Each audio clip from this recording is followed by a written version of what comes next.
so it seems to be starting, and I should be live. Okay, I am live. So hi everyone and welcome to my channel Hisame Artwork.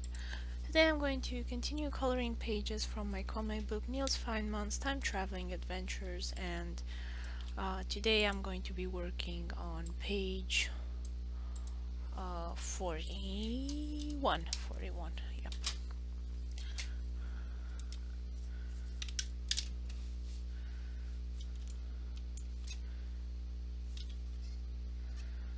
And I'm gonna put a mask over each panel.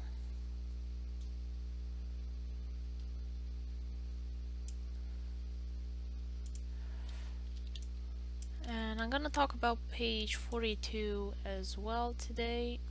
Just waiting for my friend Jun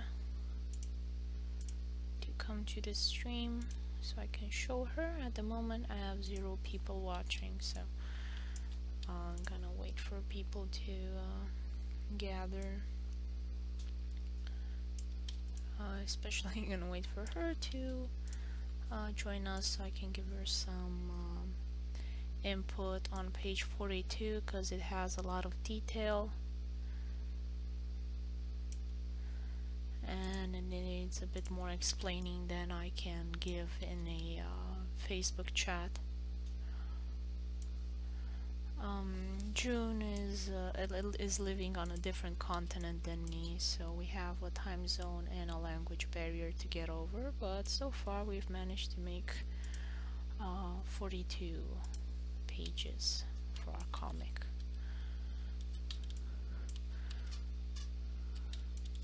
So with patience and repeated explanations we've managed to achieve this.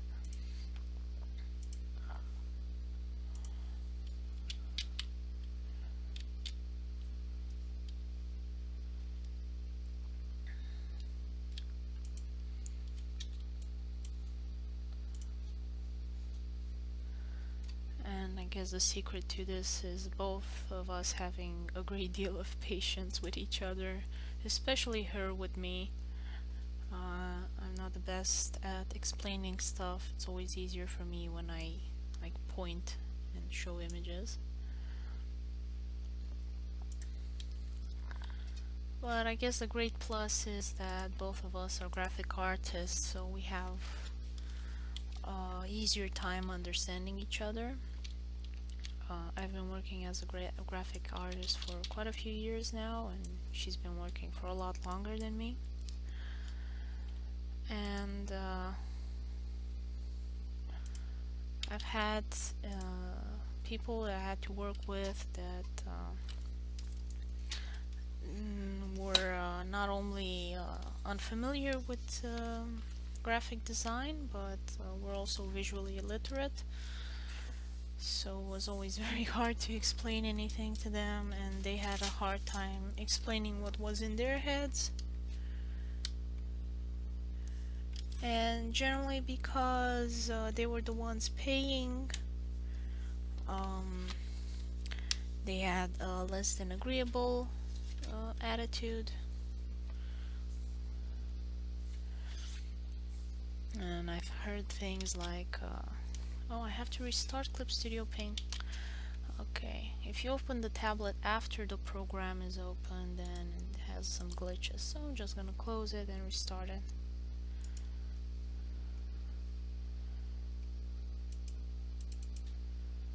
I'm glad I found out how to solve this problem because it was really annoying. Now I don't know if it's a Wacom driver issue or a Clip Studio Paint issue or something else, but okay, now it's working properly.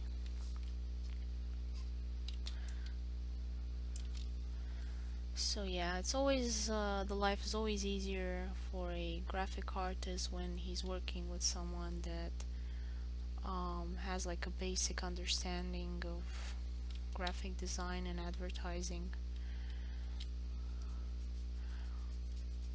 It's really hard to make a project when all the client asks you is to make it wow. You're the artist, you make it look good. But I want these and these things that just don't work together. I think it's always a nightmare. I would compare this frustration with the frustration that doctors have. I have some friends that work in the medical field. One of them is on her way to becoming a doctor. Like, it's been taking many years now. But she's finally gonna be a doctor, and she had to do kind of a internship, I think it's called in English. It's a period where you're still a student, but you work in a hospital to kind of gain experience, and the stories that come out of those situations are just hilarious. Now, for graphic artists, there's like not much of a consequence except some bad feeling and some lost money and frustration. But you know, when you're a doctor and you're dealing with people's health, it's not as funny anymore.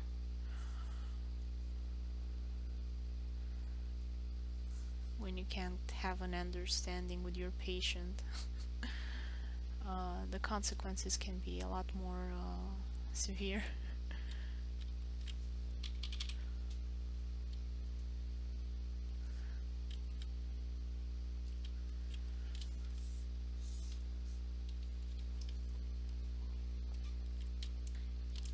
So let's see. I have one person watching and my stream health is crap. Okay.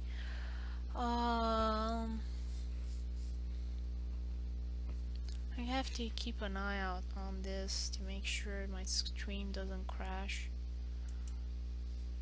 And it's 15. If June doesn't come until 15, maybe she was retained with some problems or issues. She is renovating her house, so if she doesn't come by 15, I will start explaining what I need to explain for her and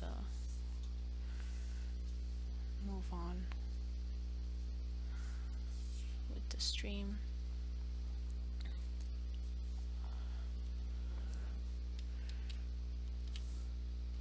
Okay, so now I'm coloring Marie.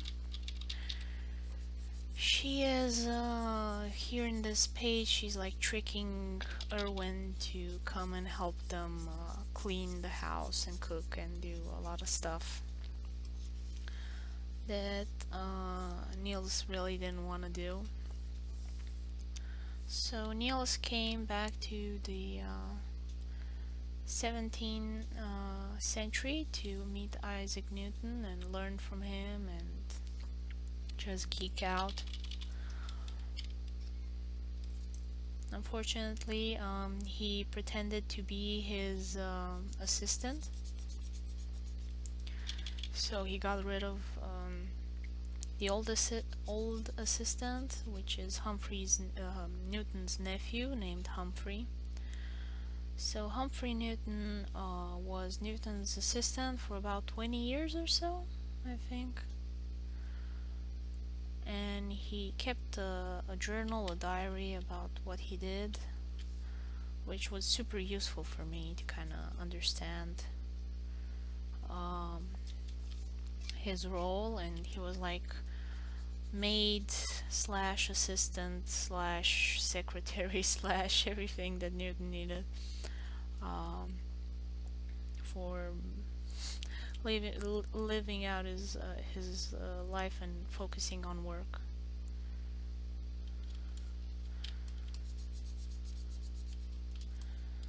And so Niels, not really knowing all of these details, as many people don't, he thought he was gonna do science with Newton. Unfortunately for him, he kind of also undertook Humphrey's obligations as well, so like cooking, cleaning, washing. And Niels comes from the future, so robots are really affordable for middle-income families, which is what Niels is pretty much part of. His mom is very rich, but his parents are divorced, so he lives with his dad, and he's not as rich. So they do have robots that kind of take care of everything in the house.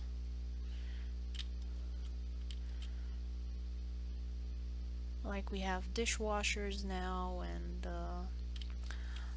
clothing washers, and we have Roombas that do the vacuuming. In the future for Niels, he'll have like robots that do everything around the house.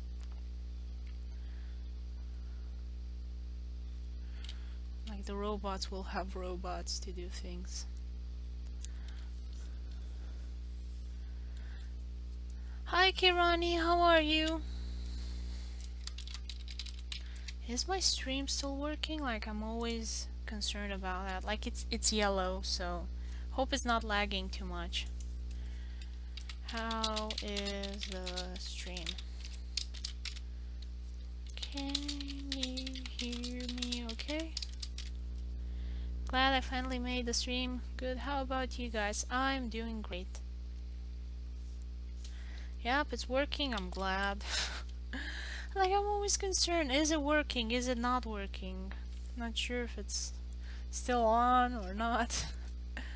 And sometimes if the stream is really bad, I have to kind of cancel the stream.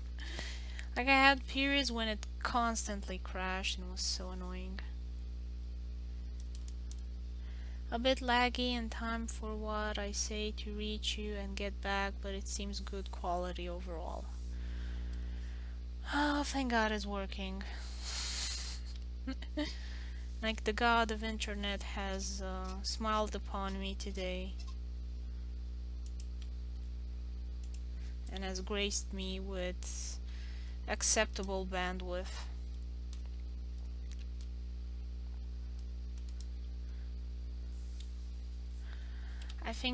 I mean, the thing is that I can't even change the subscription I have. So even if I make a little alter and give more money, I'm still gonna have crappy internet because I can't change the supplier.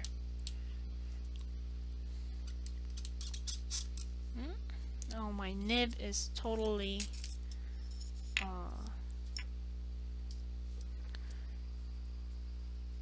gone. I think I need a resupply of nibs. Like, I've been drawing a lot.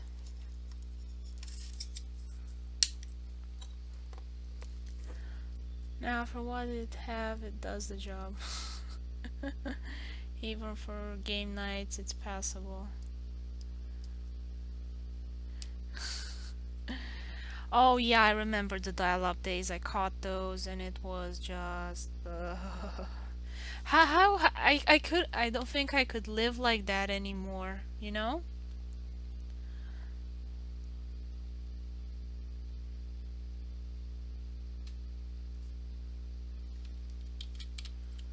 Okay, I got a new nib that's really weird, and I've never used it before, like in any of the tablets that I had. It never came with the tablet, so it's like a different kind of nib. Let me show you. Wacom stylus nibs.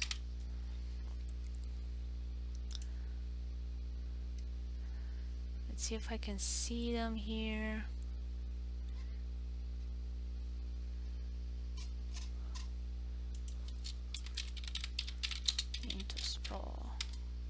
Oh, look, there it is. So flexi nib, this is what I have now. It's like this one here, and it's really weird, but it feels really squishy.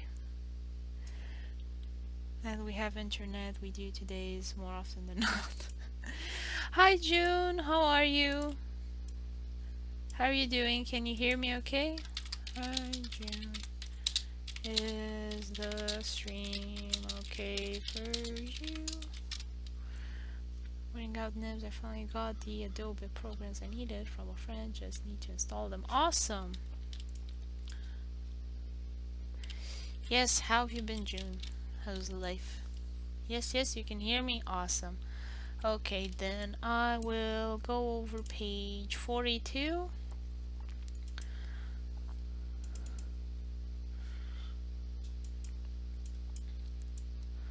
So like in page 41, Niels found Newton's secret lab. So the context of the situation is that in Britain they still kind of had a lot of witch hunts, and alchemy wasn't that well viewed, and Newton, because he was a Lucasian professor of mathematics, he was automatically a Anglican priest. Like the two titles came in a package, kind of like a crappy subscription that you have to have as a package. And so he kind of had to keep his alchemy to himself for the most part. And so I figured I put the laboratory in his basement and kind of be a bit hidden. So Niels finds his laboratory that did not have the current safety standards that we have today. And at first he's like super enthusiastic. Thank you, Kirani. So at first he was super enthusiastic. In panel 1 he has like hearts in his eyes and he's gasping and everywhere. He's super excited. And then in panel 2, his watch, if you remember, like analyzes stuff and tells him of dangers. Let's see where it was. So like here in page 19, his watch tells him, hey, danger, danger, but Niels ignores it.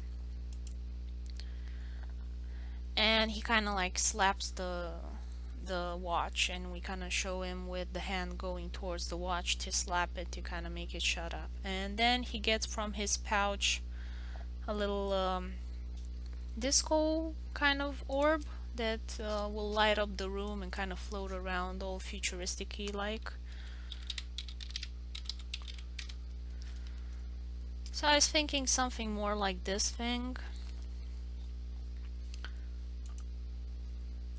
And then he kind of sees all the rafters with the potions, and here in panel 5, the Hell's Gate or Egyptian snake.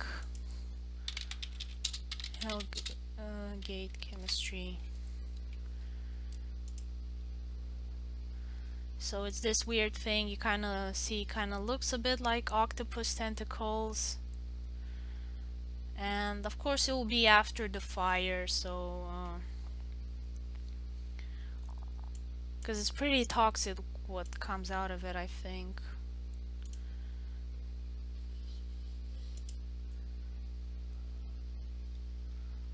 So you have the link here. Hi Anna, how are you doing? I'm kind of showing now June what I want for page 42. And so this is what comes out of that.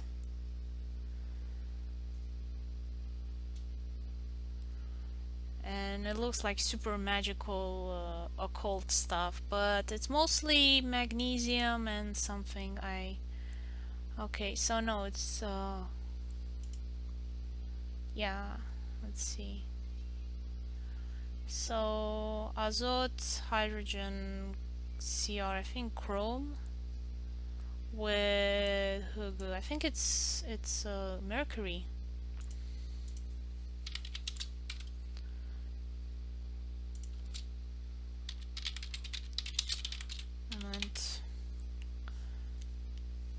Yeah, it's mercury, so like not that fun. And don't remember what was for. It's not silicon, something sulfur. Yeah, sulfur.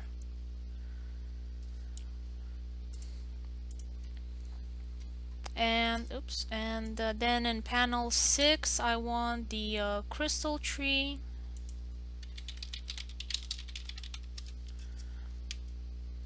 And I had found a pretty image for you. Like this one's really nice. It's actually, sorry, salt crystal tree.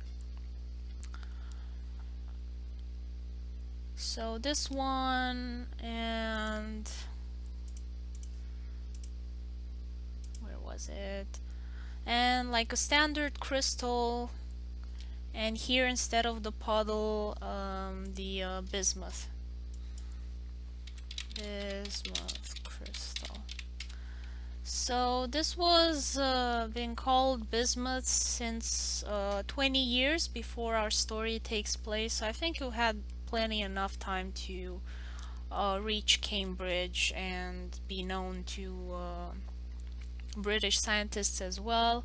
Like I said, in the UK they kind of had yeah, to do that crystal tree, like, looks really nice. So they kind of still had witch hunts in the UK, so like it wasn't, the alchemy part wasn't that open, and in Germany it was. So it's pretty much in the 17th century that chemistry starts to become what we have it today. So it stops being alchemy and goes more in of a scientific direction and becoming chemistry, and it starts in Germany, the whole thing, for the most part.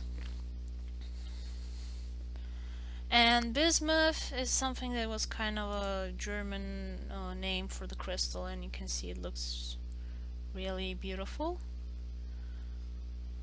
And try and make one of these crystals, like something that's simple for you. Although maybe I should color this myself. I don't know exactly how much room we'll have in that little panel.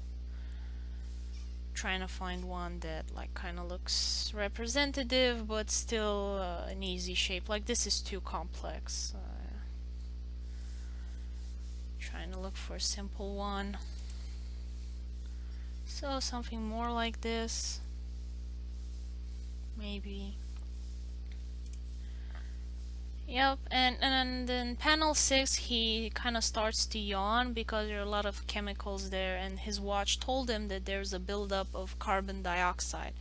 And if you sit in a room that is not ventilated and you have too much carbon dioxide, you will fall asleep and then die. Fortunately, carbon dioxide poisoning is reversible. Initially I wanted to do with carbon monoxide, but the issue is that if you get poisoned with carbon monoxide, the problem is the intoxication is not reversible. So once you get intoxicated with carbon monoxide, you die, and that's it. Seen that since I was a kid, and yeah, that crystal tree is amazing. Crystal forest, yeah, it's beautiful. So I changed it to carbon dioxide, which both gases are invisible and can kill you if you're not careful. And so in panel 7 here, he shouldn't be angry, he should be like really sleepy. And while he's looking at the ferrofluid, and I made it a bit too exaggerated, like this is more how it should look like.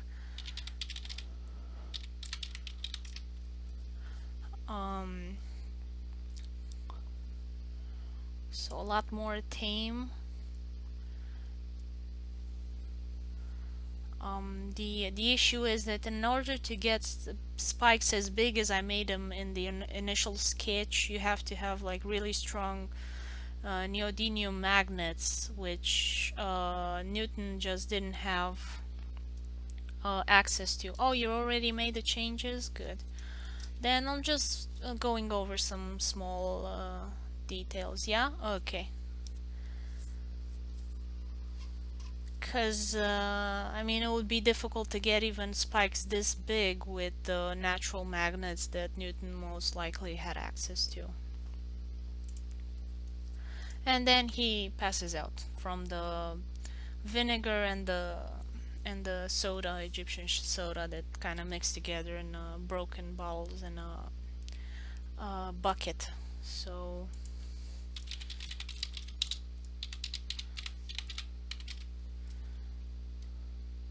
like you can put them in something like this or a bucket.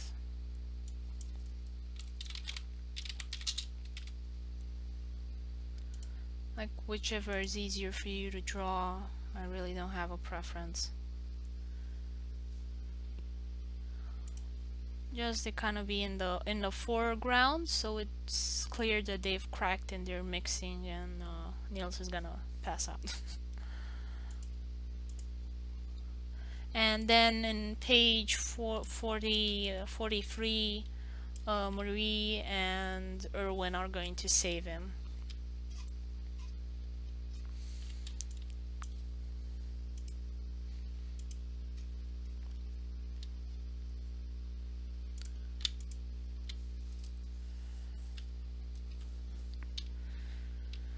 Okay, hope you can still hear me okay. You're able to follow. So here I'm coloring Erwin, and Marie just gave him some snacks, and Erwin's weakness is food, of course, because he's a cat. And deep down inside I am a cat as well. I mean, my weakness is food. If you give me food, we'll be best friends forever.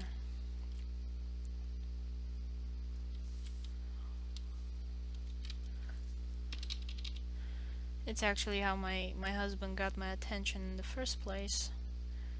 He said he knew a Turkish restaurant with good food, so I was like, okay, take me there, human.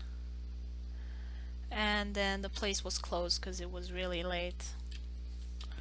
And I was hungry because I was expecting food, so we went to a place that I knew. And it was open 24/7.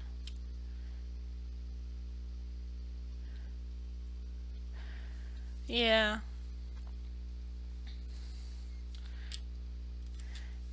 Because I was really busy with school and stuff, so I was like, I don't have time for a boyfriend, leave me alone.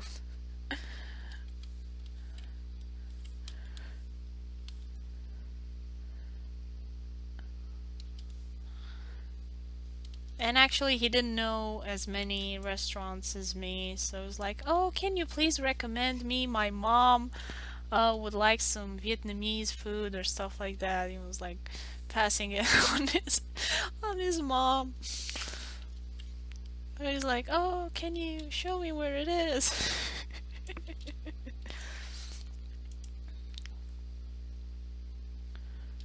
So I was like, okay, come here, I'll show you where the Vietnamese restaurant is. And there was another Turkish pastry next to it, so I pointed to at that and said, look, here's Turkish pastry, you can go get her that. And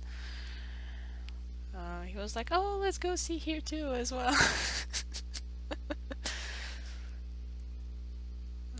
Let's see a page, previous page, so I can get the colors right.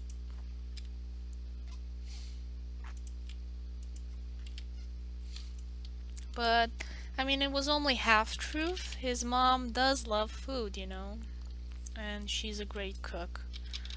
And I'm really glad that his mom knows how to cook well.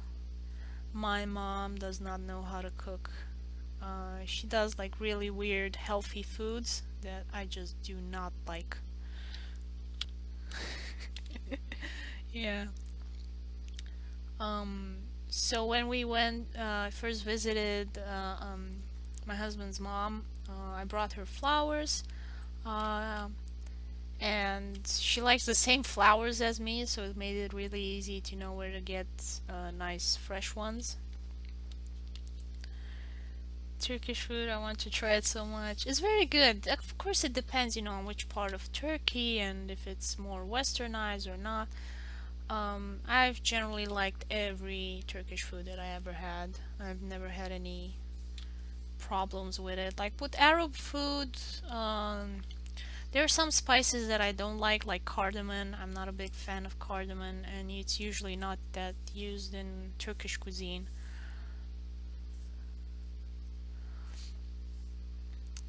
So, anyway, and she made us schnitzels and kushkush and a whole bunch of tasty stuff, and I was like, yum, yum, yum, yum, yum. I'm eating all of it. Can I have seconds, please? And then we had to go and visit my parents as well, because they had to meet him too. And my mom cooked a piece of salmon, a little piece of salmon on a piece of salad. And I was like, Mom, seriously, where's the rest of the food?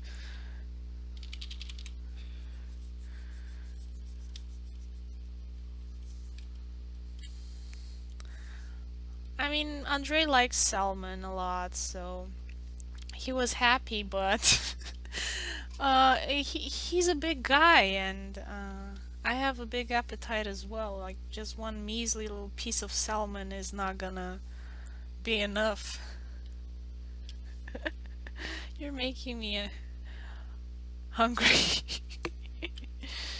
uh, yeah, my mom sometimes makes weird stuff like apples and corn.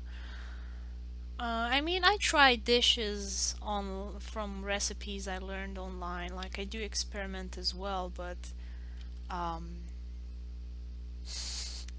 I like stuff that tastes good.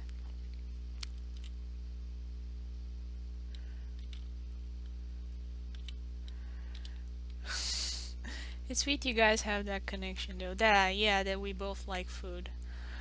We're both overweight at the moment, because here in the US it's very difficult to get any exercise, and Michigan is like the worst. You have a couple of bike trails, but they're far away. You have to go with the car to get to the bike trail, and because it's really dangerous to go anywhere. And there have been a lot of bicyclists that got run over and killed around here, so we only go in areas that have very low speed limits, like 30 miles per hour. And we try and be careful.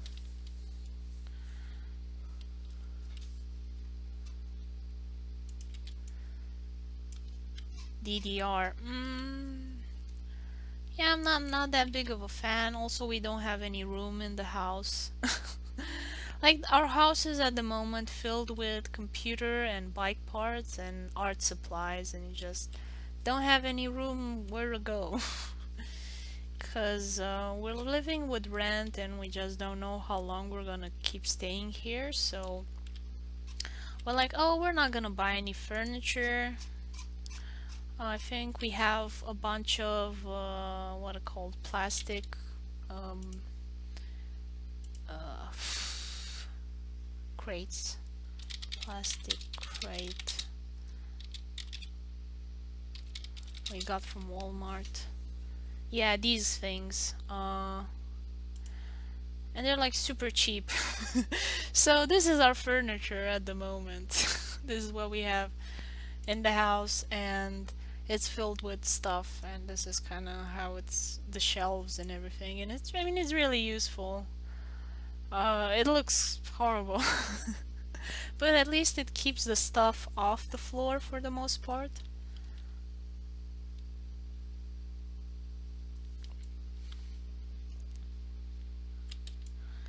But we don't have room to do any exercise. Like, I barely have any room to do like a bit of gymnastics. Aerobics, I don't know what it's called in English. Exercise. Yeah, I mean, they're cheap, and if we leave, I'm not gonna cry after them. To be honest, I would like some of those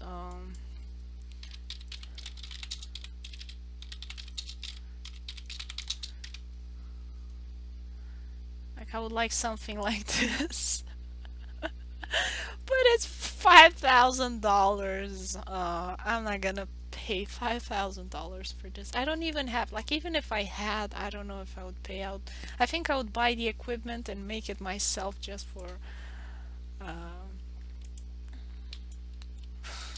because I think it would be cheaper. But yeah, that's what I would like as furniture.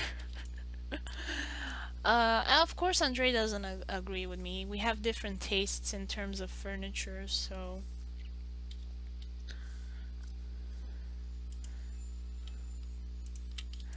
that is gorgeous, mind you.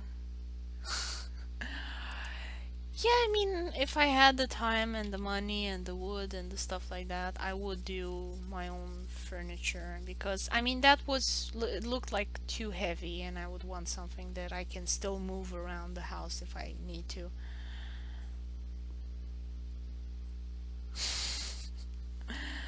Yeah, no, I mean the comic is going to be a long-term project. So hopefully next year it will be done. Chapter 2 is by far the longest.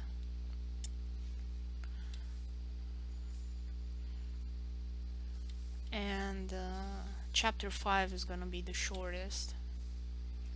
We'll be just wrapping up the story.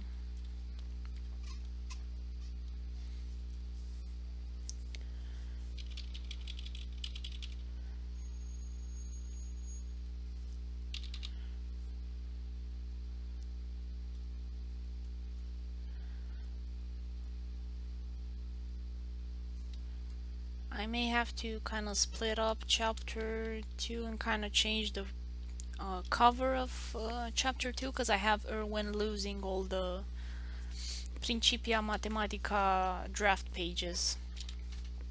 If you don't remember, Principia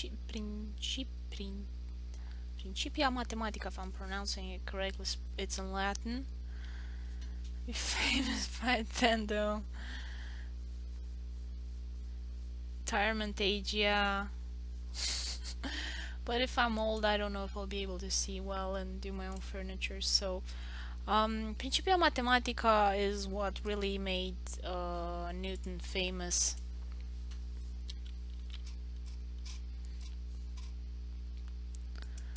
So, it's a book written entirely in Latin about laws of physics governing celestial bodies, and that's where we have those laws that like every school kid I think knows or should know. That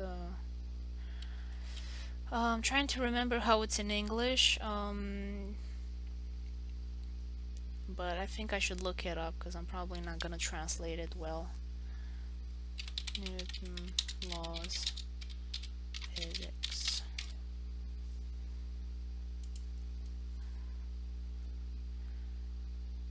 Yeah, every object will remain at rest or in uniform motion in a straight line unless compelled to change its state by the action of an external force. And equal reaction opposite. Let's see. Second law.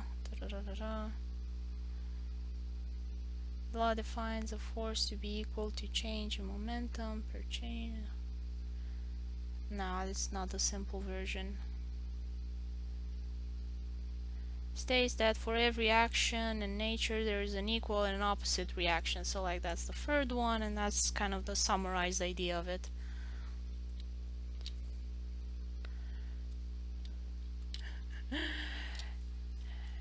Yeah, well, it's it's a science comic. But yeah, that's why Newton is extra famous.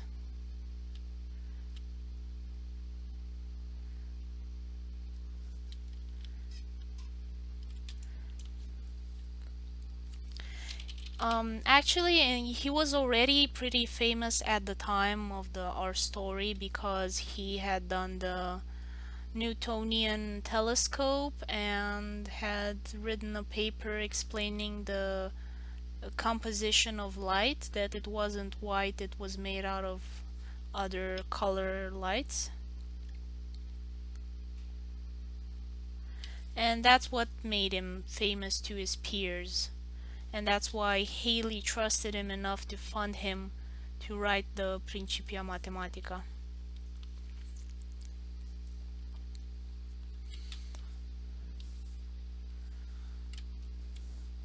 So Haley was also a scientist, and he's the guy with the comet.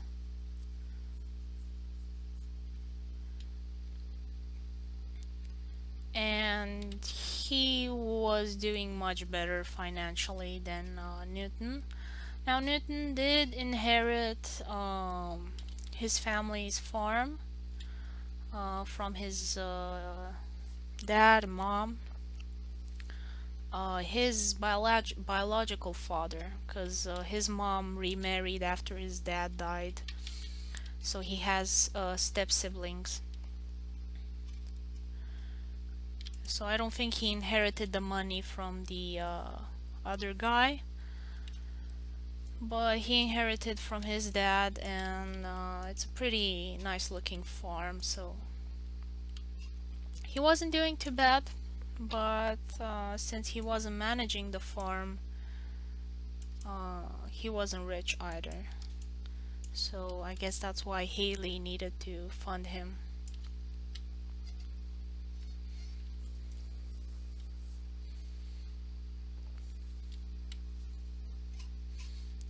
And I think he gave him money for living expenses for that year while he wrote the paper. Though he was living on the university campus, so either he was paying rent to the university, even though he was employed at the university, not clear to me.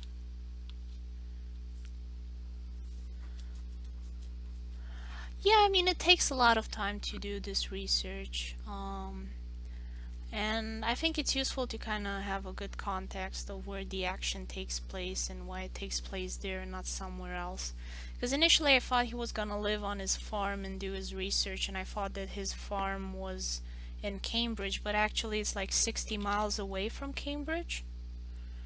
So I guess that's why he still lived on campus, because he had to teach there. So you can't really do a 60-mile road trip every day with horse and buggy at the time to go to school and teach your students the class.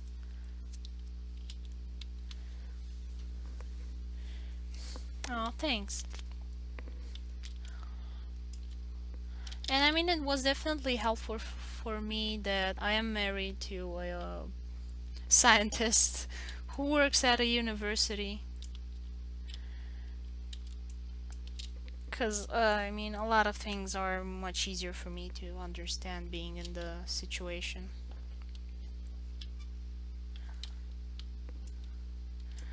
Yeah, I mean, I think the speed of a horse and buggy at the time was like 15 kilometers an hour.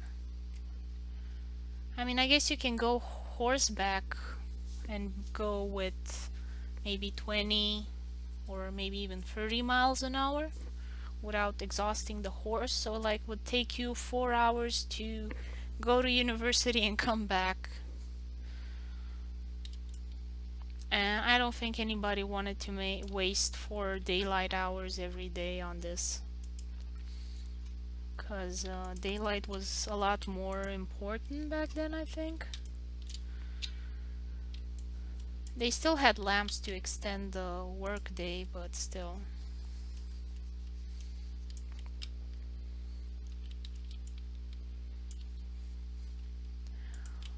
I mean, trains really picked up a century later, so after his death.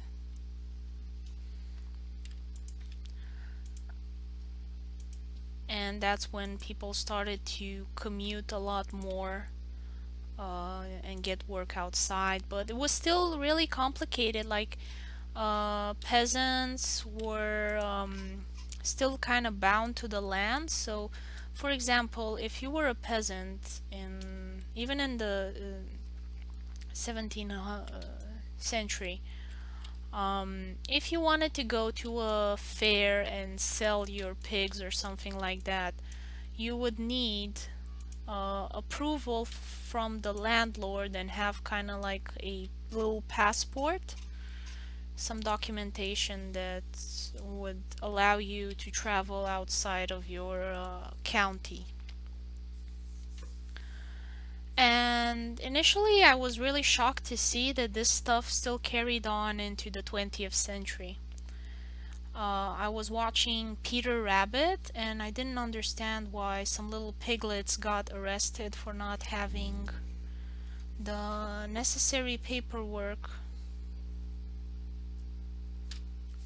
to go to the fair and sell themselves to a pig farm. I mean, the story was weird in and of itself. Like, I would definitely recommend you watch Peter Rabbit for yourself, not show it to the kids, because it's they have different standards of storytelling, and they're redoing Peter Rabbit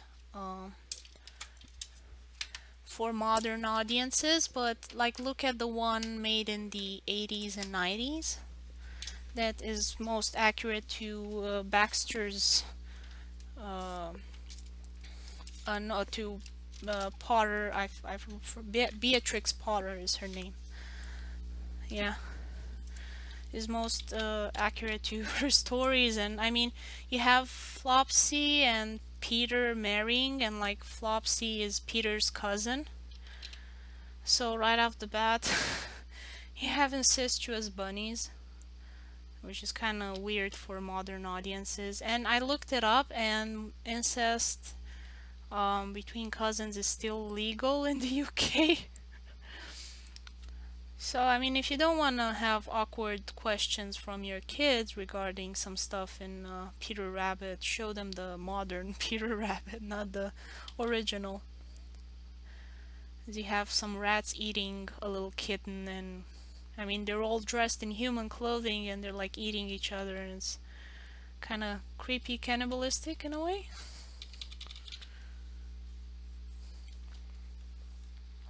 So yeah, definitely show them the modern corrected version. Well, not corrected, but I mean, you know, updated version.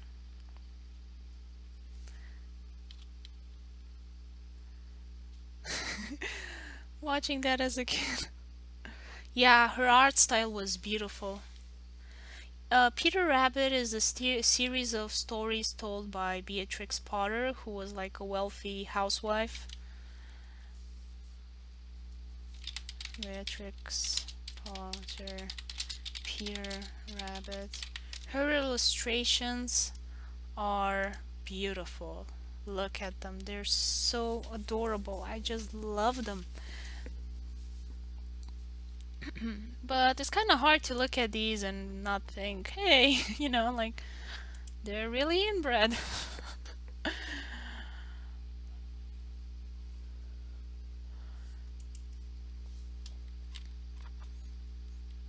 And I was surprised that the laws are still in action today in the UK. And it read there in the article that while it's no longer practiced in the UK, it's still legal.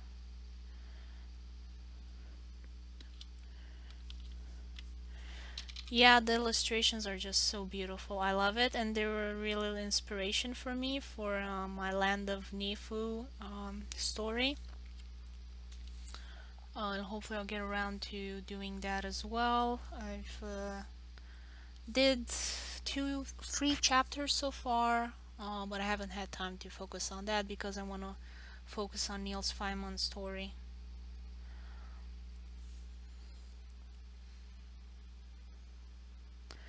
Some places in America too, as Simpsons mocks show people.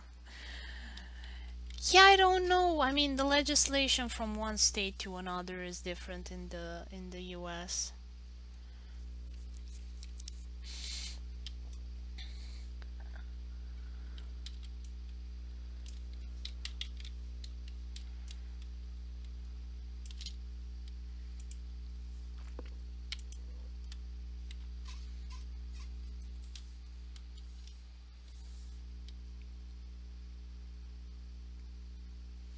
That and a lot of movies too.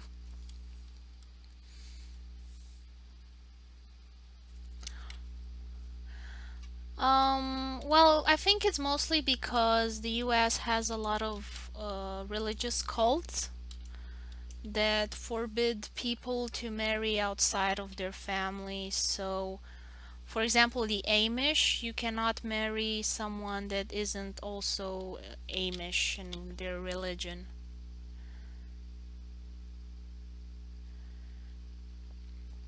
And therefore, there's a lot of genetic health problems in the Amish communities here in the US.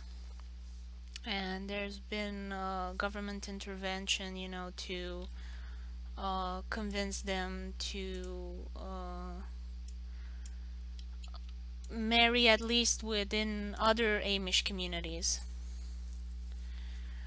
Yeah, so that's the reason why they're having issues. But even if they like marry with other Amish, generally the gene pool of the Amish community seems to be like 200 people, and for a healthy population you need to be at least 1,000.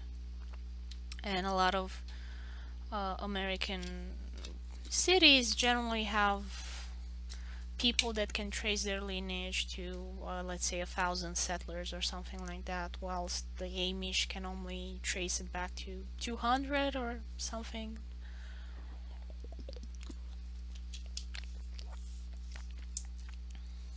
And I guess it's more of an issue in the south than in other places because they went to farm, so they generally had a lot of land and space around them. They weren't so clustered like you see in European villages. Like a lot of European villages will have the town in the middle with the majority of the population and then the fields around.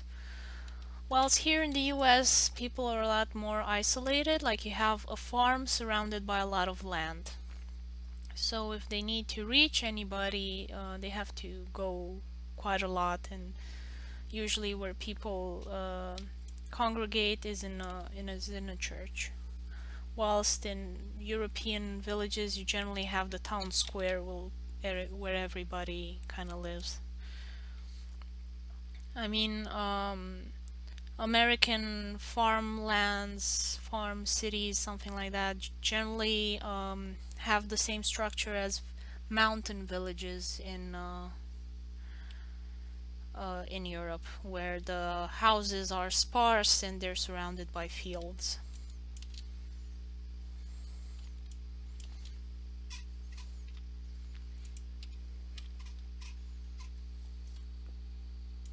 So that definitely influences the behavior of people.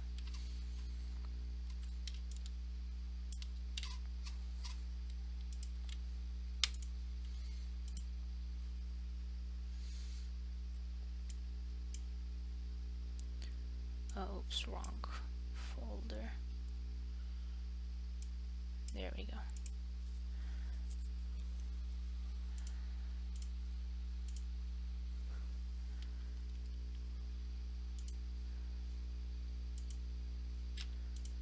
Well, I'm glad you know that they know these things now, so they can do something about it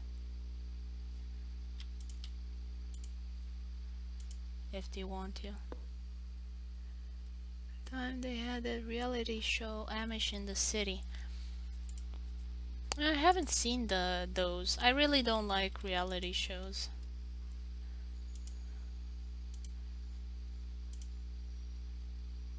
I'm gonna close this. I keep opening by accident. Okay.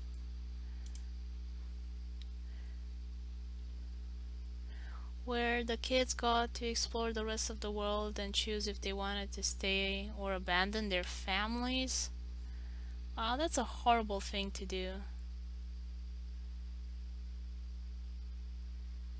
Who watched Fox because of Simpson? Uh, yeah, I don't think that was a real thing, because like often reality shows are just pretty fake and all of them arranged.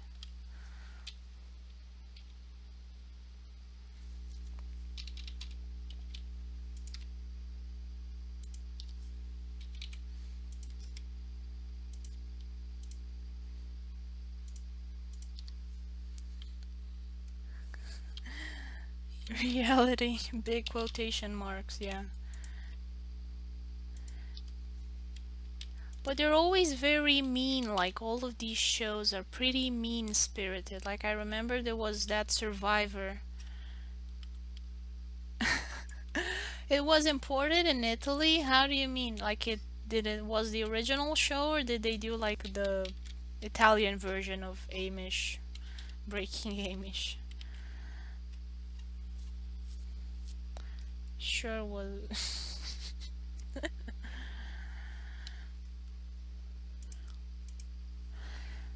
I never liked them because like I said, they were always very mean. Like I don't know, did they purposely always chose like the worst kind of humans to participate in these things?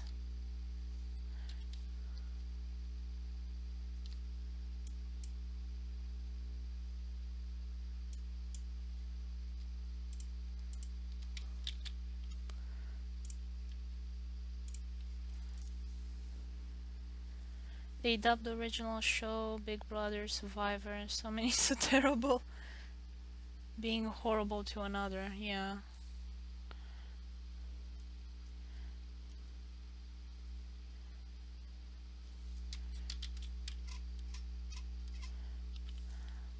Was that one when the real young Amish was released into the real world before coming back forever?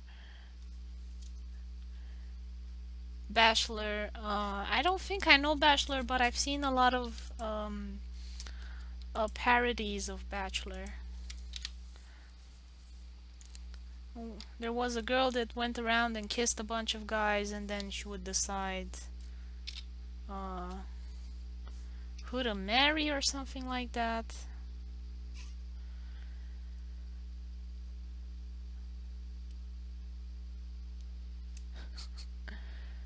Rich people shows. Mm.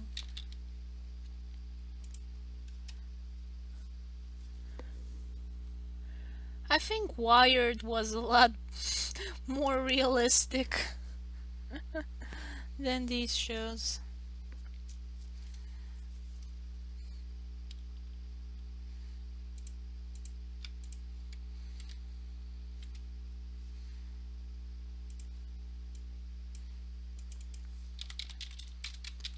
I never watched Wired, but like I keep seeing people praising Wire. I've always preferred fantasy, supernatural type of stories. Like, who's excited for Stranger Things? Stranger Things is coming in a month, so I'm really excited for that.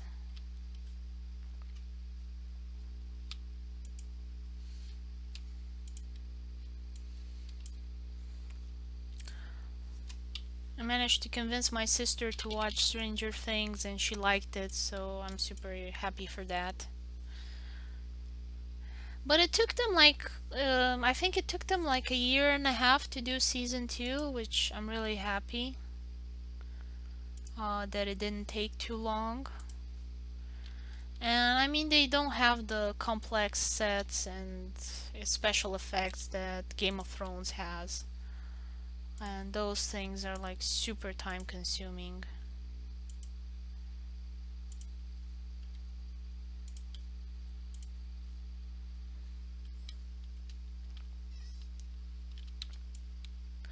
What is it about? So, Stranger Things is a TV show that's very heavily inspired by sci-fi shows from the 80s, and the story follows a young girl who escapes from this um, scientific lab research thing that was researching weapons to spy on the Russians and stuff like that. And she has telekinetic powers, and she can do like a lot of things with them.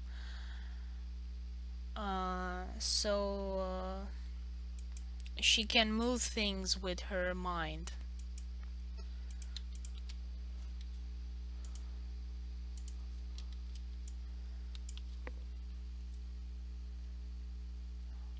I think vintage is Victorian era, so I would say that Stranger Things is retro. I also mostly prefer fantasy and open reality. Watch me. I had no options. Horrible existence. So it's on Netflix.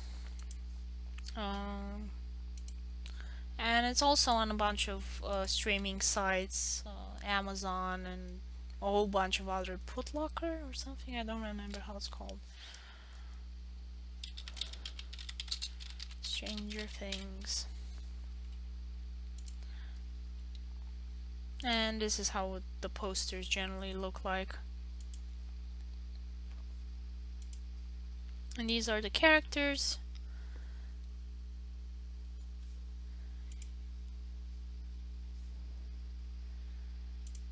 Yeah, I mean, I'm thinking I've never had a Netflix subscription before, but I would get it for Stranger Things for a month because like they give you a free month. That's how I watched Game of Thrones, and I paid for 1 month and watched 1 month for free.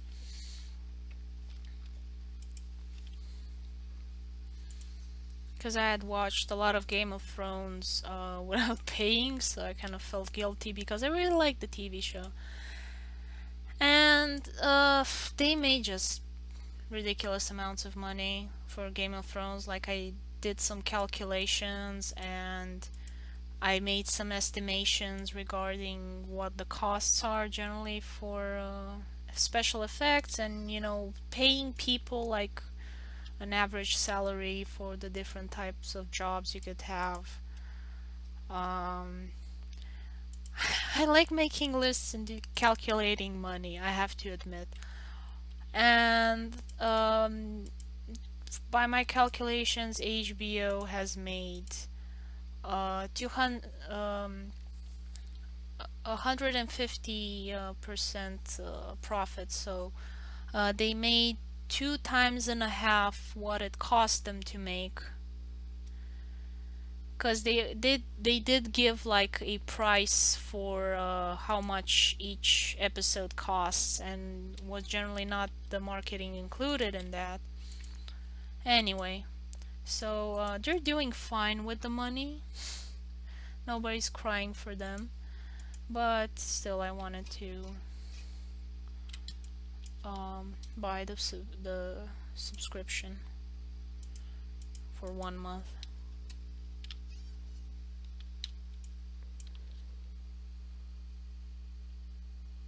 Hello.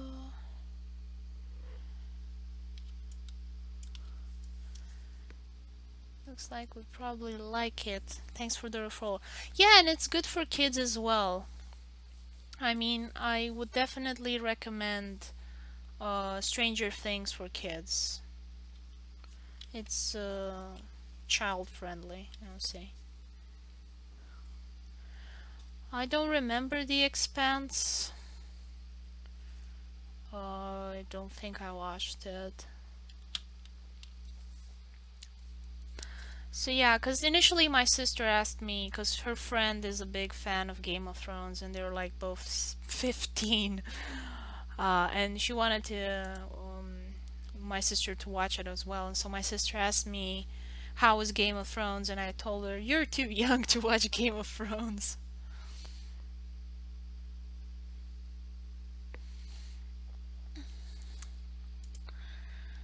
And I told her, if you like a lot of gore and violence and political drama, then yeah, you can watch Game of Thrones. And she was like, yeah, no thanks. No, they're not things that I'm interested in.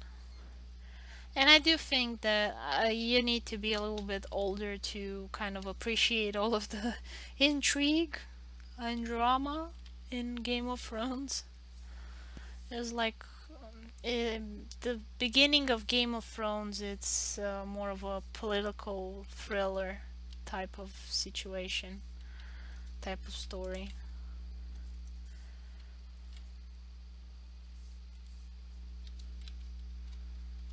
And I guess some people were kind of upset that Game of Thrones changed because it became a lot more fantasy as the seasons progress, so it lost that aspect of political thriller it had.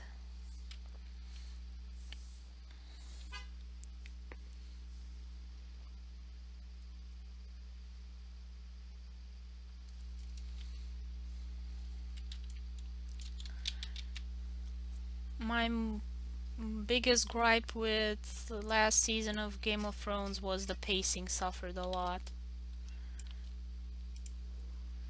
The Expanse. Let's see some pictures, because I don't remember these actors.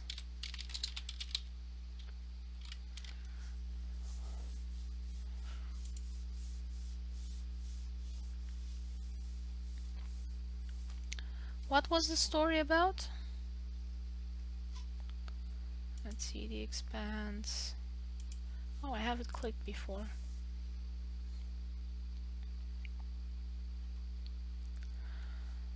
"200 years in the future, detective tra-la-la, born, assigned to find a missing young woman." So, oh, I like detective stories. Stay easy. Okay, so I'll go watch it as well. I'm gonna add it to the list. Try and find some time. uh,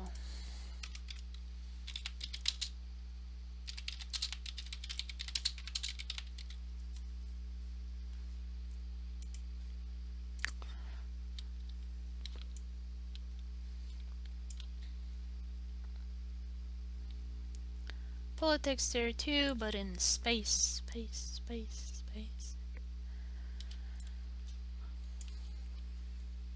Yeah, I think it's something that I might like. I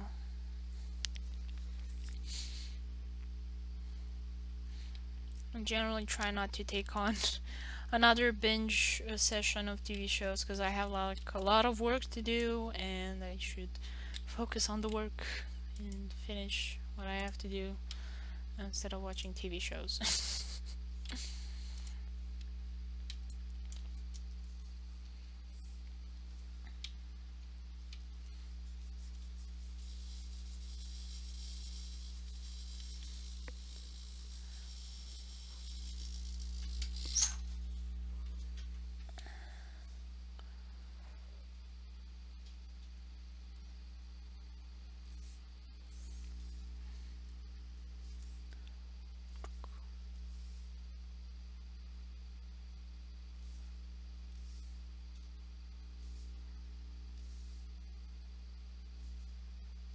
And kind of goes deeper.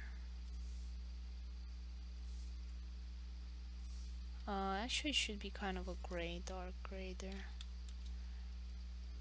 It's gonna have like more of a cobblestone.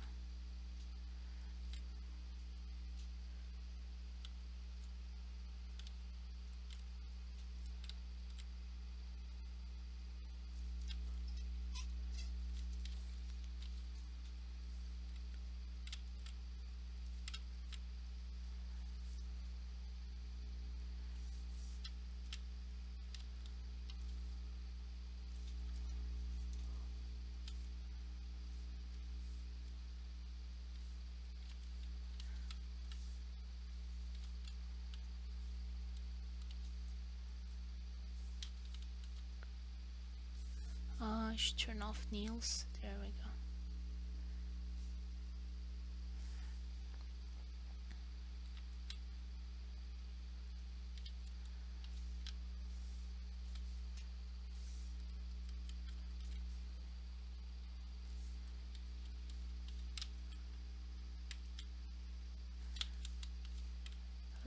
Okay. I filled in one of the lines.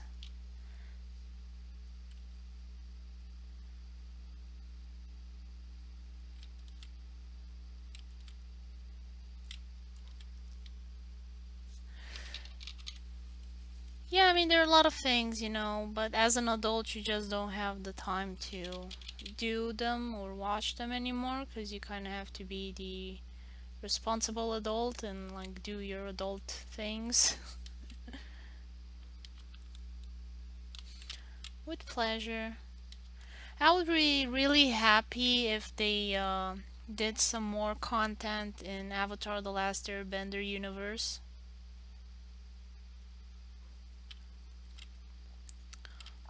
They're doing a tabletop game now with pro bending.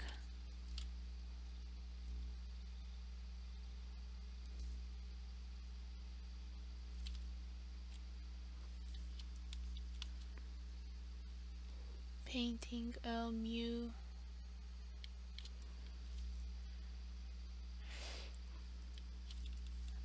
Okay, June. Take care. It doesn't look that interesting to me. I'm not that big of a fan of tabletop games, but anything that is Avatar Last Bender related, I'm happy. Just because, you know, if they keep the franchise alive, one of these days they're gonna do something that I like as well. I just don't want it to die out.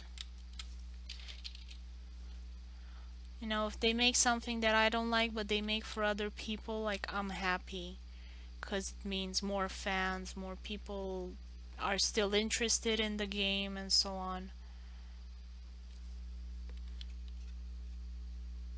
Yeah, I read it. It didn't translate emotionally that well to me. I'm not that big of a comic book fan, and I don't know. Maybe they didn't do a good enough job of making me care for the characters as much as the TV series did. Although Brandy, Martina, and Konietzko were on board with it, you know, they weren't the ones that did everything. Like, they always, you have a studio of artists that do these things for them, and I guess Dark Horse wasn't the best option, maybe, but I guess they were the ones willing to do it. So I'm glad they did it anyway, but it's just that the story didn't captivate my attention as much. And also the subject.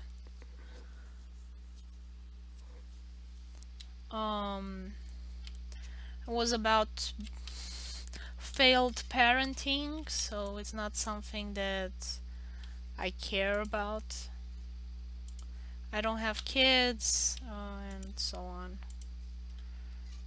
It didn't make much of an impression on me.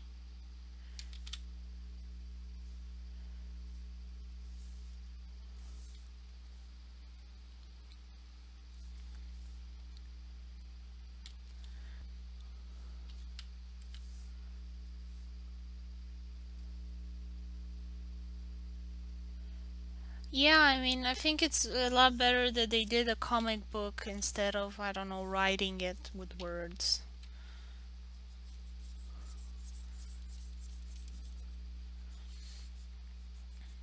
But in terms of storytelling volume, um, it seems to me like you're a lot more limited in comics than you are in writing. Just the sheer volume of content that you can put out and restrictions regarding um, the time you have to tell the story. Like there's certain expectations of volume of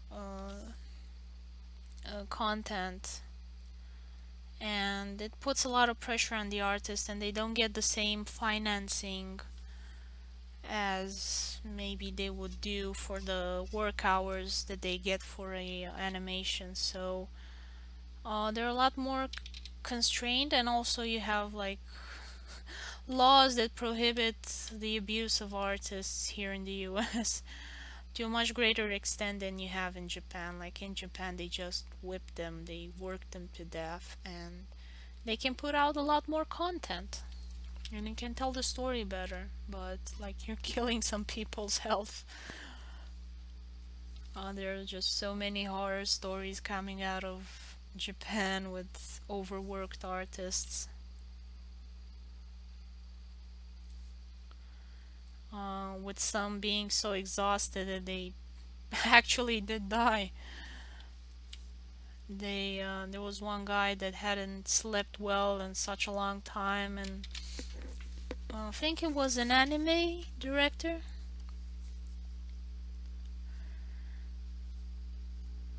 and he went to sit on a couch and to just sleep for 30 minutes, and he never woke up because he died.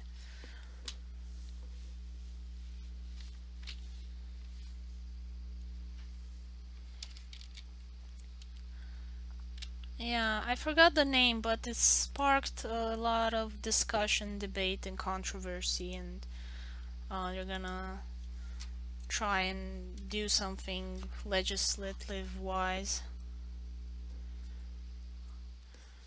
Um,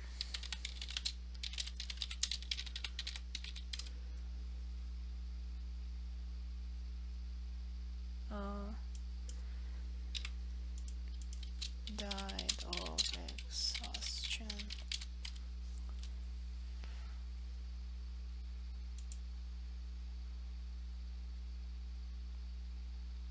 Or it was an artist. I remember it was a director or something. Kazuo Mizuno, I think it was him.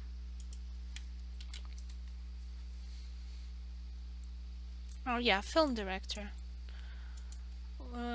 Naruto, yeah, I remember.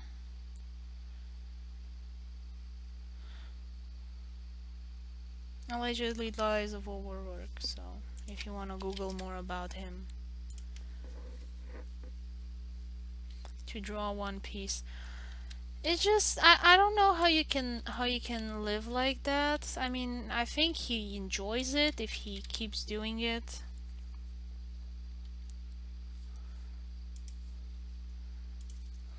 Grass mats, England.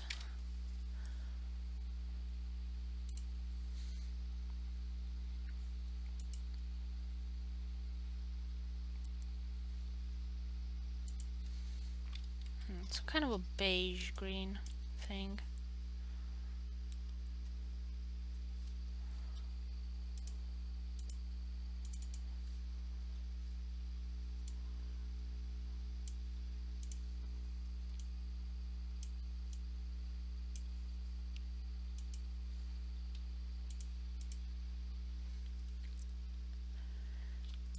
Being alcoholic is a Japanese mentality.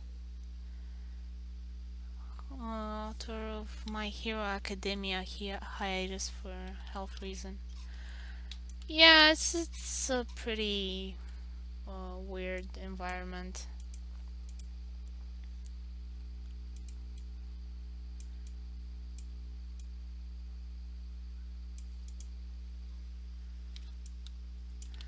Okay, June, take care. Thanks for coming by.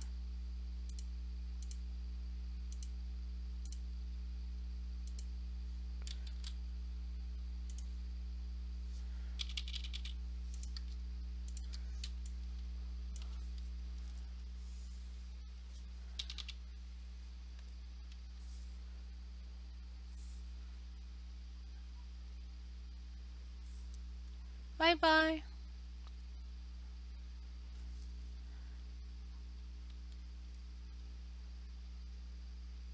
Today is Thursday, I think, yeah.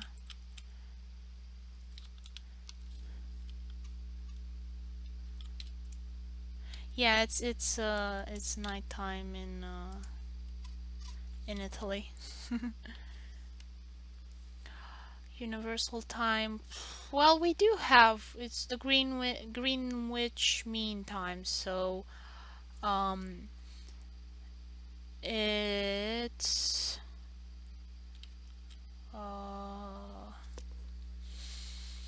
9:30 Greenwich Mean Time. So that is the universal time we have. Like even in if you're in outer space, if you set an hour, a date for something, they do it by the Greenwich time.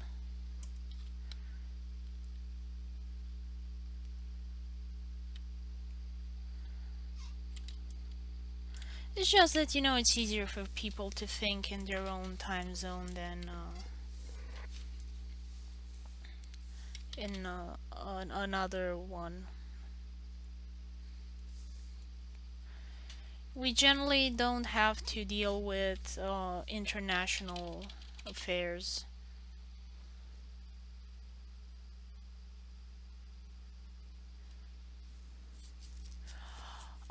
I think in Greenwich is the what's it called? Super duper clock. I forgot. It's some clock that is very accurate, and that clock kind of determines the time for every other place on the planet. So, at the moment, if you want to set your clock to be accurate, you kind of give them a call and set it by their time.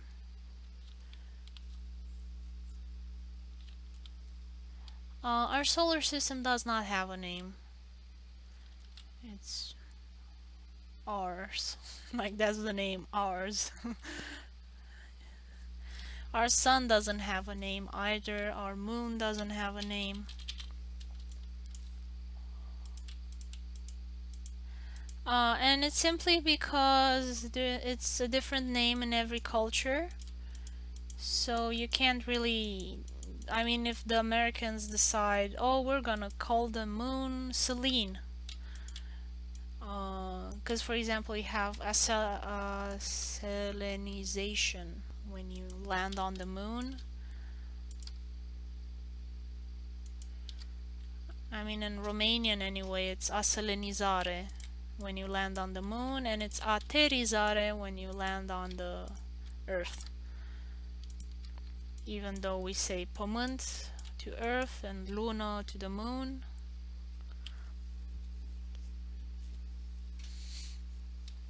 And it's landing in English, and for some reason they do say acelenization or something like that when they land on the moon.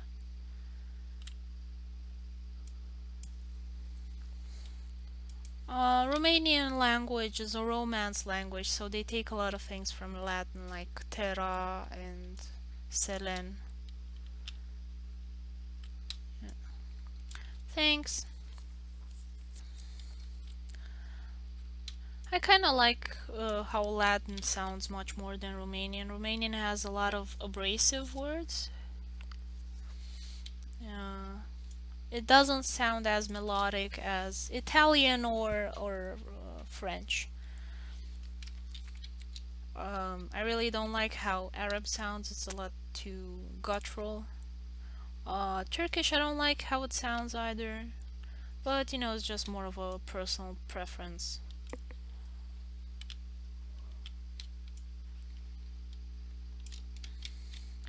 I always will remember that meme that really makes me laugh.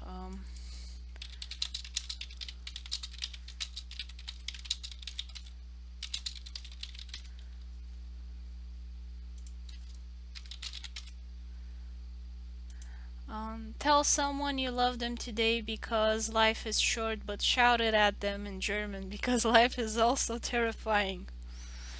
Ich liebe dich. I probably pronounced it horribly, but I don't think you can tell the difference. I think I can get away with it.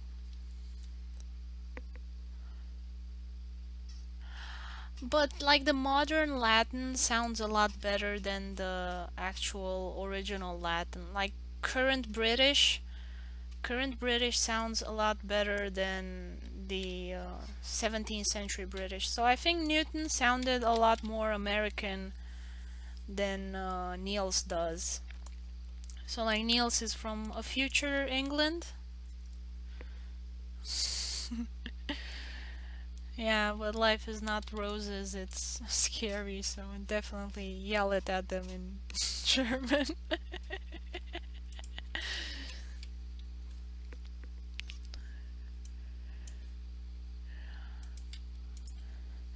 Yeah, for example, I think that rock, industrial rock or heavy rock sounds a lot better in German than in English.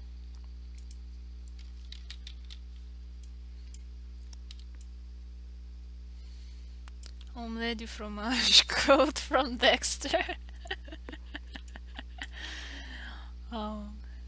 Like Rammstein and Omf, I like them a lot more when they sing in German than in English. I don't understand the lyrics, but they just sound better in German.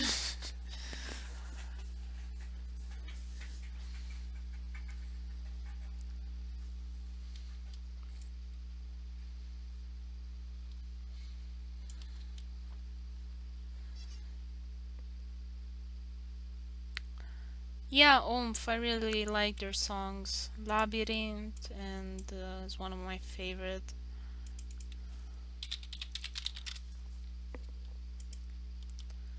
There were a lot of them. Don't remember them all now.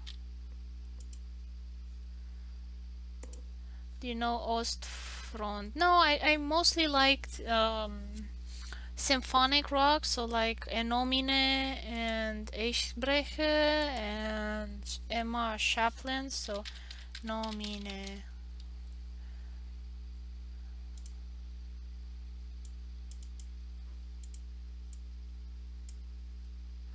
You haven't heard of them, so here they are: Enomine, Emma Sakhalin, or something like that. Chaplin. Emma Chaplin. And Ostfront are like Rammstein. I'll go check them out. Eisbrecher.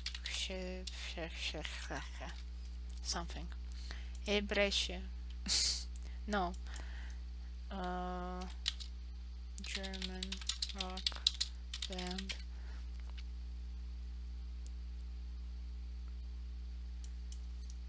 Ebreche.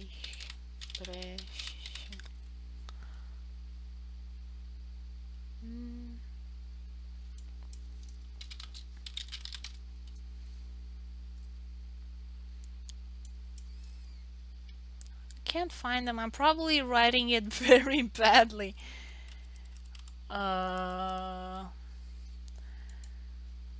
So like Google cannot guess what's going on in my head. Eisbrecher? Eisbrecher. What does that even mean? I forgot. Finnish fantasy style rock. Yeah, they're very good. Okay, let's see. Icebreaker. Oh, okay, it's Icebreaker. Like it sounded kind of like Icebreaker, but I didn't think it would actually be Icebreaker.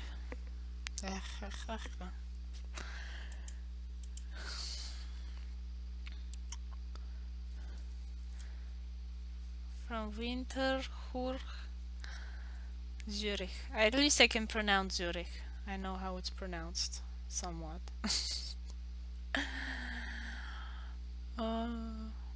Van Glansman. I'm probably butchering the names so badly. It's always fun. Apocalyptica? No, I don't think they are. Celtic bagpipes combo. Like, bagpipes are a really difficult instrument to make sounds okay. And with a lot of Japanese instruments, like it's super hard to have them be heard when you're playing rock, so rock.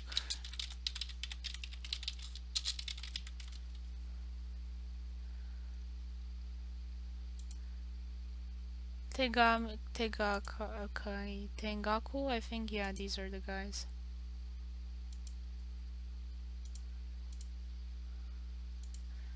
Yeah, there they are.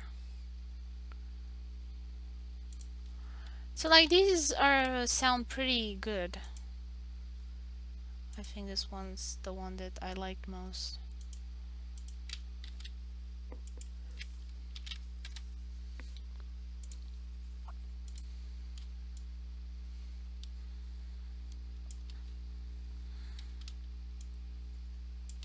I'm sorry I can't put any music. Hopefully Keirani uh, will soon have some songs for us, some covers that I can like put over and over during the stream so that people don't have to listen to my horrible voice anymore. I don't know about you guys how you can tolerate my voice, but I just hate it. I hate how my voice sounds. I would not listen to a person that has my voice. Like I listen to the recording sometimes to make sure that my sound is still okay and it doesn't have any issues.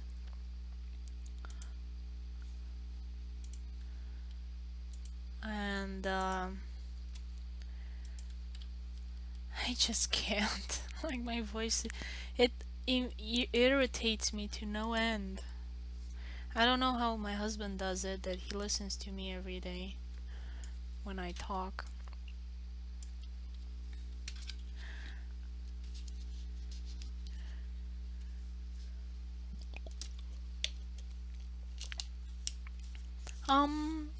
Well, it sounded good enough. I mean, it sounded pretty good when you did the Twitch recordings. It was just that you would often take pauses to like say welcome and hello to people, and it was just one loop, one piece of continuous video, so I would have to, you know, like cut some of them.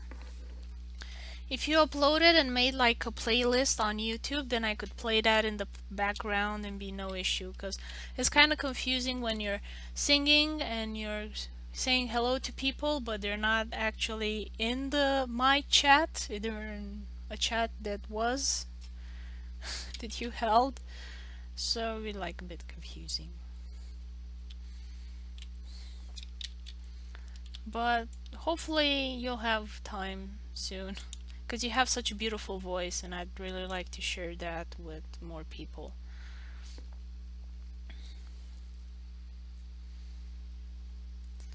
Okay, let's see where the webs, the spider webs.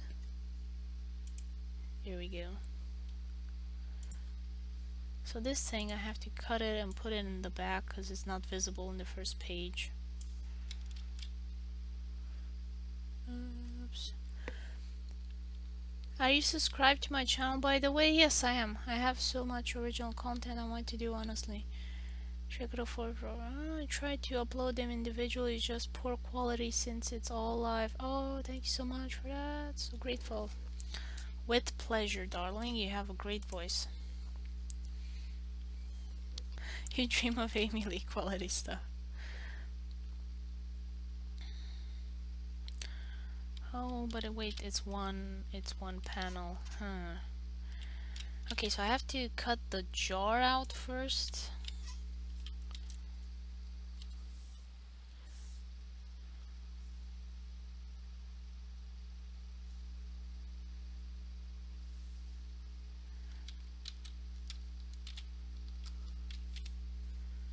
So I'm gonna be this jar ink.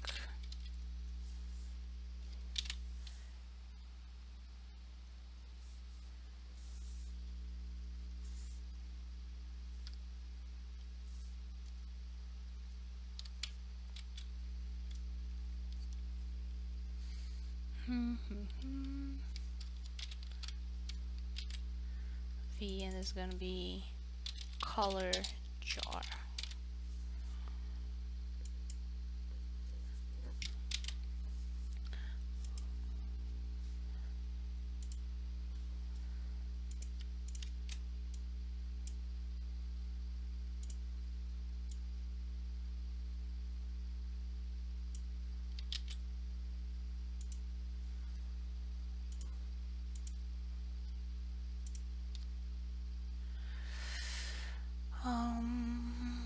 Gonna have to erase it, but density only like a bit so you can see through it. How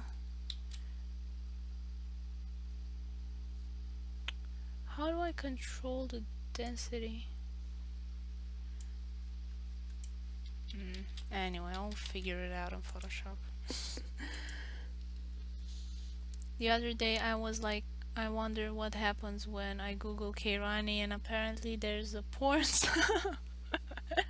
And I'm like, no. Yeah, never Google yourself. I think it's a very bad idea. Using Kasumi or Sakura.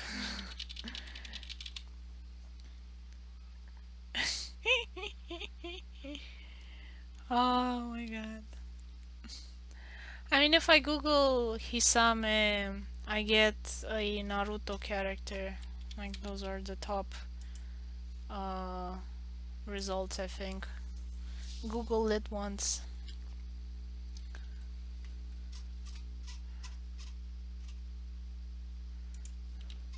And if I write Hisame artwork, then my art comes up first. And that's because I just write Hisame artwork everywhere.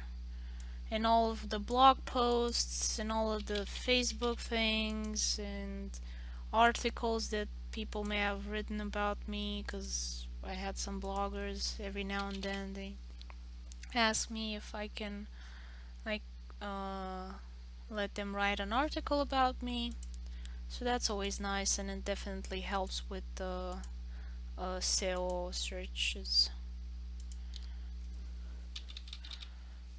So now if you Google Hisame artwork, the first results are from shops where I either sold a long time ago or I'm still selling, and then there's my blog, and then there's other people's blogs. I think that for Google searches, my blog is the most useful of them all, because I have a lot of tags that I can put, and also the author, it says there the name of the account, and the account is Hisame Artwork, so that automatically goes into the search results. So when you search Hisame Artwork, you're not gonna find Facebook results.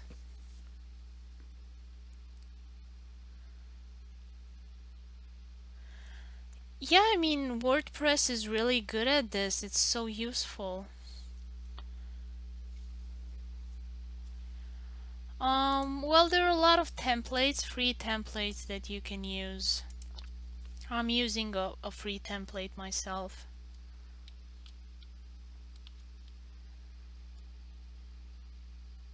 So you can install the template. If you want, I can show you.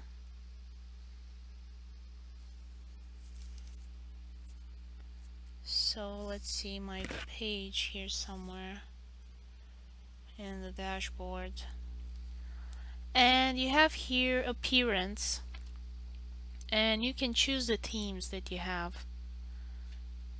So I have the plain theme.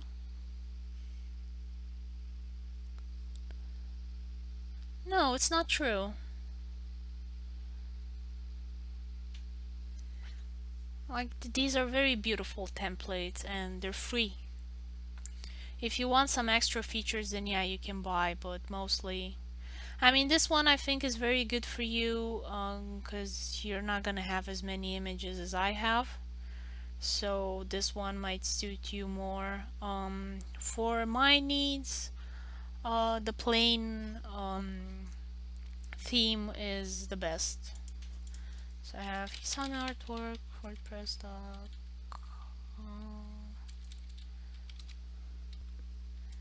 Oh, on blogger.com. I don't know on blogger.com. Try the doing it on WordPress, because it's so easy.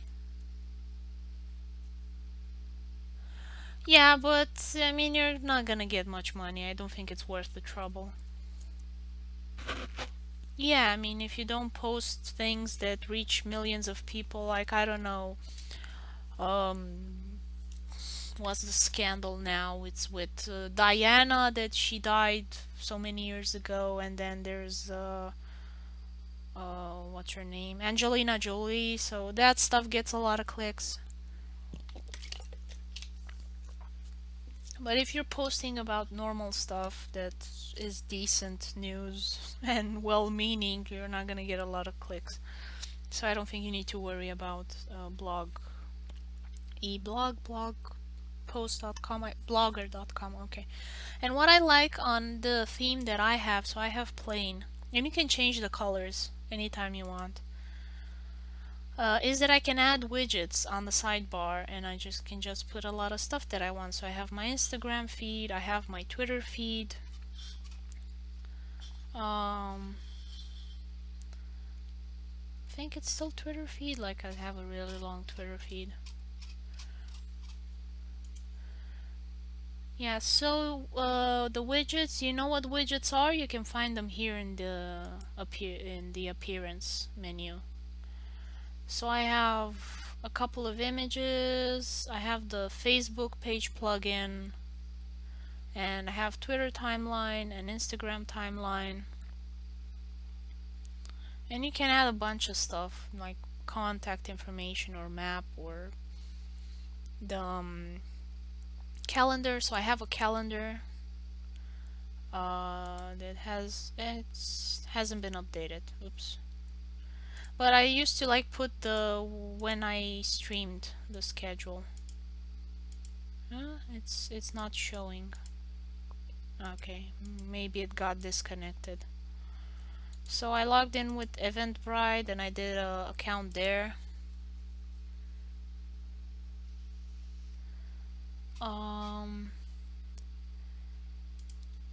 Do I still I'll have to log in again. As also I haven't been using my blog that much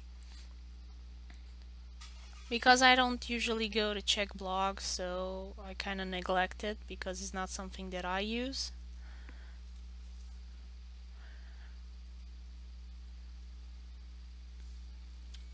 that much to find out information. Like I usually, when I want to find out about something about an artist, I go on Facebook or on YouTube, and there's usually somebody who works as a journalist that will do a piece on YouTube about that artist. So I know, oh, this is where the situation stands with that movie, and they're planning to do something at some point, and that YouTuber will get the information from a blog or something like that. So that's usually how it goes. I get like the information digested for me on YouTube.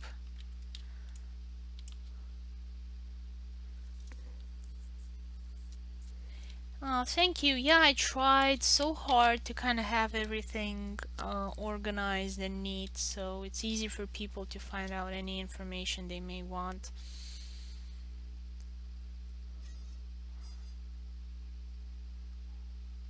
And I try to not put on too much information so that it's not confusing for someone that just finds my blog. Like, I don't want them to be overwhelmed with all the information.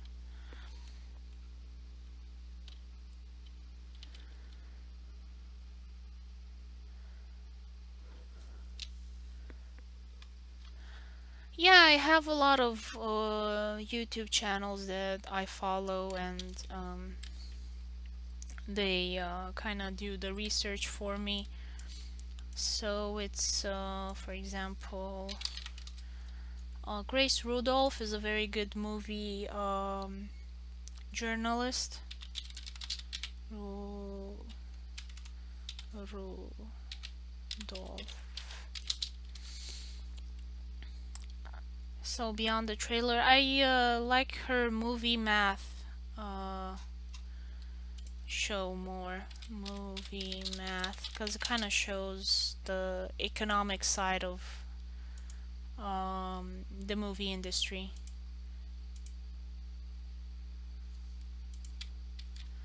I don't agree with everything she says. Like, there's some aspects of her personality and her reasoning that I don't always agree with, but I think she does a good job of researching what's going on. Like, she's a good journalist. Like, her personal feelings about stuff is like subjective, I guess. And with any movie, since it's a piece of art, you can have like very divergent opinions about it. You can like love it or hate it based on your personal feelings.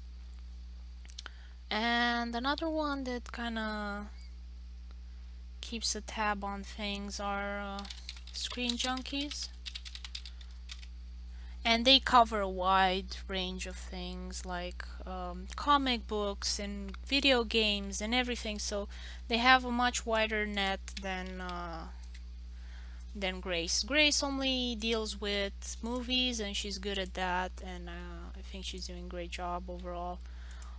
But Screen Junkies, they have a big team, so they deal in a whole bunch of more stuff.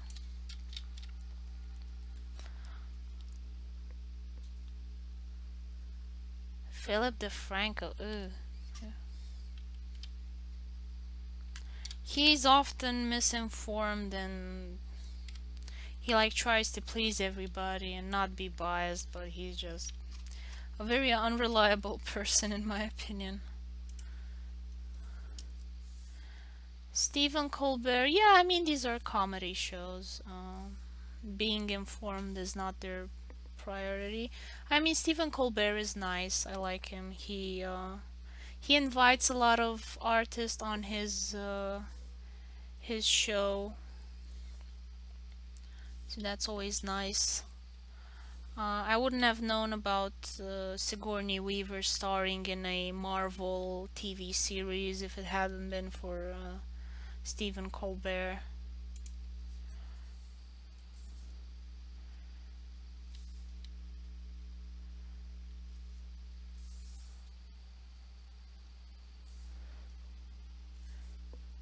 So I like him.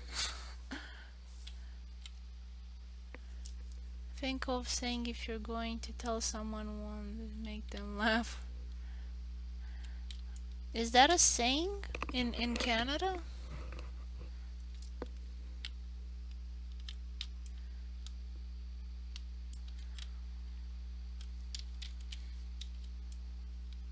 Oscar Wilde? Yeah, the name sounds familiar to me, but I can't remember right now. I think he was a writer. He was American or something.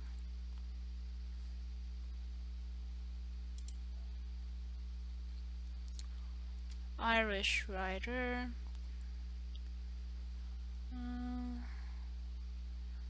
Became one of London's most popular playwrights.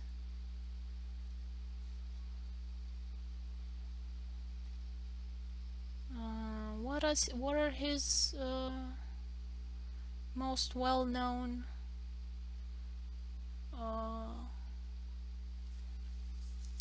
works?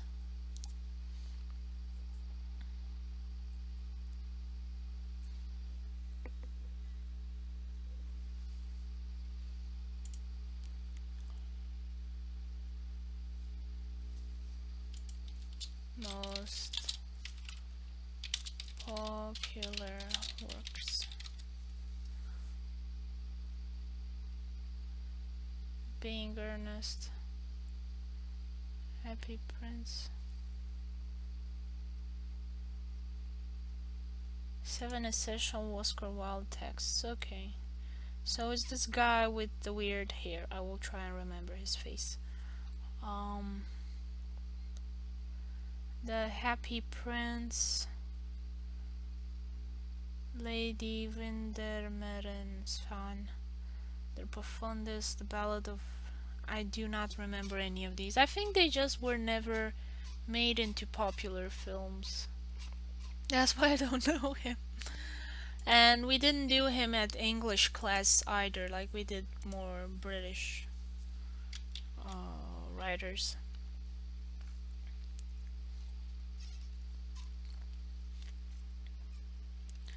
Okay, so I have all of the base colors done, and I think this is it for today. More popular from his quotes today. Well, it's nice. I hope if he has good stories, they'll get made into films. Cause I don't have the pages to read um, satire from that era. Like I would read Jules Verne because it's sci-fi, but I will not read social drama, comedy, stuff like that from that era. Simply, I don't have any appeal for it. For me, I like more fantasy, sci-fi stories in general. I don't think I would read a contemporary spy novel either. Although, I would like to watch the movie Atomic Blonde because it has Charlize Theron in it. So please, how can you not watch it? It has Charlize Theron. Yep. So hope you've enjoyed the stream. Thank you for joining me, and see you guys next week. Bye bye. Thank you so much for watching.